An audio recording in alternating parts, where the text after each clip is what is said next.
NVS recruitment 2022, क्या B.El.Ed students जो हैं वो एलिजिबल हैं एनवीएस रिक्रूटमेंट में?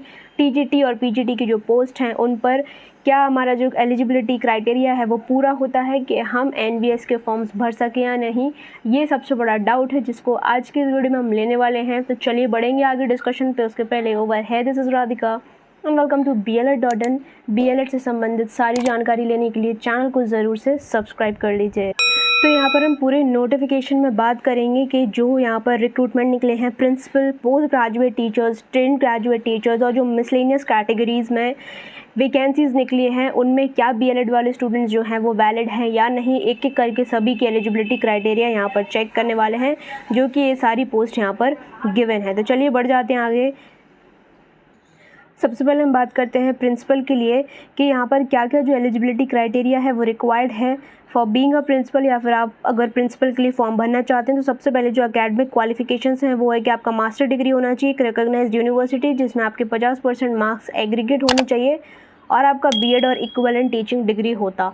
तो सबसे पहले बीएलएड के बाद तो आपको एक मास्टर डिग्री की आवश्यकता थी प्रिंसिपल का फॉर्म भरने के लिए, प्लस आपको बीएड भी रिक्वायर्ड था या फिर उसके इक्विवेलेंट। यहाँ पर हम बीएलएड को अप्लाई करने की कोशिश करते, लेकिन यहाँ पर जो और भी चीज़ें हैं वो है एक्सपीरियंस वाली बात कि यहाँ पर आपको या पीजीटी के टीचर होते और 2 साल यहाँ पर आपको वाइस प्रिंसिपल भी होना पड़ता। इस तरीके की जो रिक्वायरमेंट है एक एक्सपीरियंस बेस्ड वो भी रिक्वायर्ड थी अगर आपको प्रिंसिपल की जो पोस्ट है वो यहाँ पर भरनी थी। प्लस यहाँ पर और भी जो प्रोफिशिएंसीज हैं लैंग्वेज में वो यहाँ पर लिखी हुई हैं। तो ये फॉर्म आप बिल्कुल भी नहीं भर सकते स्पेशली फॉर बीएलएड स्टूडेंट्स। देखिए बीएलएड के जो स्टूडेंट हैं वो एलिजिबल होते हैं 1 से 5 और 6 से 8 के लिए, जो कि अगर इसमें प्राइमरी टीचर की जॉब्स निकलती तो उसमें हम पीआरटी वाला ज़रूर से जो बीएलएड वाले स्टूडेंट्स हैं वो एक्सेस कर पाते। अब जो यहाँ पर कुछ और भी डाउट्स हैं कि जैसे पीजीटी की बात हो गई तो आ गई यहाँ पर बात पोस्ट ग्रेजुएट की। तो सबसे पहले बीएलएड के बाद आपको करना होगा मास्टर डिग्री, मतलब एक पीजी करना होगा इन रिक्वायर्ड सब्जेक्ट्स में जैसे कि bio, chemistry, commerce, economics, English, geography, Hindi, history, maths, physics, computers. मतलब अगर आपका बीएलएड के बाद पीजी इन किसी भी सब्जेक्ट में से होता तो आप भर पाते। जैसे कि यहाँ पर एजुकेशन का नहीं निकला है तो आप अगर मास्टर डिग्री आपने एजुकेशन से करी हुई है तो आप अभी भी पीजीटी टीचर के लिए अप्लाई नहीं कर सकते क्योंकि एजुकेशन के लिए यहाँ पर कोई वैकेंसीज़ नहीं आई हैं। अब यहाँ पर क्वालिफ़िकेशंस की बात कर लेते हैं। तो सबसे पहली जो बात है यहाँ पर कि आपका 2 इयर्स का इंटीग्रेटेड पीजी कोर्स होना चाहिए from regional college of education या फिर एनसीईआरटी और एनसीटीई से रिकॉग्नाइज्ड यूनिवर्सिटीज़ जिसमें आपके 50% मार्क्स इन एग्रीगेट होना ज़रूरी है।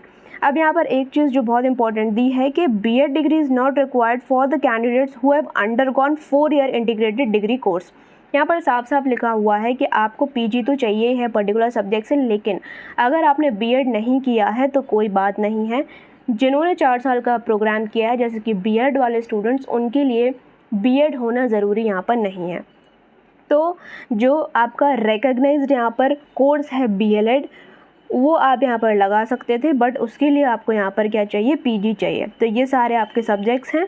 अगर आपने इन सब्जेक्ट्स में से फॉर एग्जांपल हिस्ट्री में किया होता तो आप हिस्ट्री के लिए, ज्योग्राफी के लिए, कॉमर्स, इन सभी के लिए क्या कर सकते थे, भर सकते थे। ठीक है, अब यहाँ पर नीचे देख लेते हैं कि और भी क्या चीज़ें हैं जो रिक्वायर्ड हैं। अब यहाँ पर हम देखने वाले हैं टीजीटी के लिए, जिसमें बहुत सारे स्टूडेंट्स को डाउट रहता है। तो टीजीटी के लिए अगर हम देखते हैं तो लिखा हुआ है कि आपका 4 ईयर का इंटीग्रेटेड डिग्री कोर्स हो जो कि रीजनल कॉलेज ऑफ एजुकेशन और वगैरह से आपका क्या हो, रिकॉग्नाइज्ड हो, जिसमें 50% मार्क्स आपके कंसर्न सब्जेक्ट में हो और एग्रीगेट में भी हो। बैचलर ऑनर डिग्री हो आपके पास या फिर bachelor degree from recognised university 50% with आपके कंसर्न सब्जेक्ट्स के साथ, and the candidate should have studied the requested subject in all 3 years of the degree course. अब यहाँ पर क्या है कि इन्होंने ये रेस्ट्रिक्शन तो नहीं लगाया है कि आपका बीएड होना ज़रूरी है, क्योंकि 4 ईयर का अगर आपने इंटीग्रेटेड कोर्स किया है जैसे बीएलएड तो आप इसमें अप्लाई कर सकते थे। लेकिन यहाँ पर बीएलएड के साथ प्रॉब्लम क्या आई, प्रॉब्लम ये आई कि जैसे अगर आपने हिंदी किया हुआ है मान लीजिए तो आपको ग्रेजुएशन में 3 साल हिंदी पढ़नी है जो कि हम नहीं पढ़ते हैं, जो कि सिर्फ 2 साल में ही पढ़ते हैं।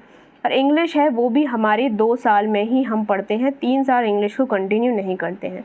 इसी तरीके से अगर आप मैथमेटिक्स के लिए देखते हैं तो क्या यहाँ पर रेस्ट्रिक्शंस आते हैं कि बैचलर डिग्री आपका अगर मैथ्स में हो जिसमें आपने फिज़िक्स पढ़ा हो और chemistry, electronics, computer science, statistics में से कोई एक सब्जेक्ट और पढ़ा हो, तो इस वजह से भी ये रिजेक्ट हो जाता है।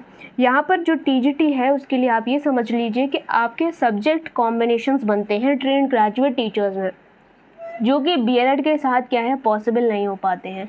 इससे क्या है कि हम एलिजिबल नहीं है for NVS recruitment in TGT post.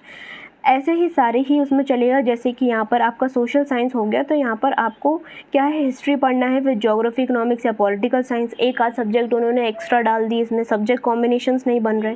ठीक है, अब यहाँ पर और बात कर लेते हैं हम। तो ये प्रॉब्लम हो गई आपकी टीजीटी के साथ। नेक्स्ट और भी मिसलेनियस पोस्ट आई। अब म्यूज़िक क्या है कि म्यूज़िक में आपको 5 साल का म्यूज़िक इंस्टीट्यूशन से आपको म्यूज़िक का कोर्स करना होगा। नेक्स्ट आर्ट का भी आपका एक पर्टिकुलर यहाँ पर बोला गया है पीईटी, मतलब फिज़िकल एजुकेशन में आपकी जो डिग्री होनी चाहिए। लाइब्रेरियन के लिए आपका लाइब्रेरी साइंस से एक रिकॉग्नाइज्ड यूनिवर्सिटी से कोर्स होना चाहिए। तो इस वजह से क्या है कि हम एलिजिबल नहीं हैं इन सारी चीज़ों में। ठीक है, और सब्जेक्ट कॉम्बिनेशंस की वजह से टीजीटी भी हम नहीं भर पाएंगे। तो ये हो गई एक प्रॉब्लम हमारे लिए।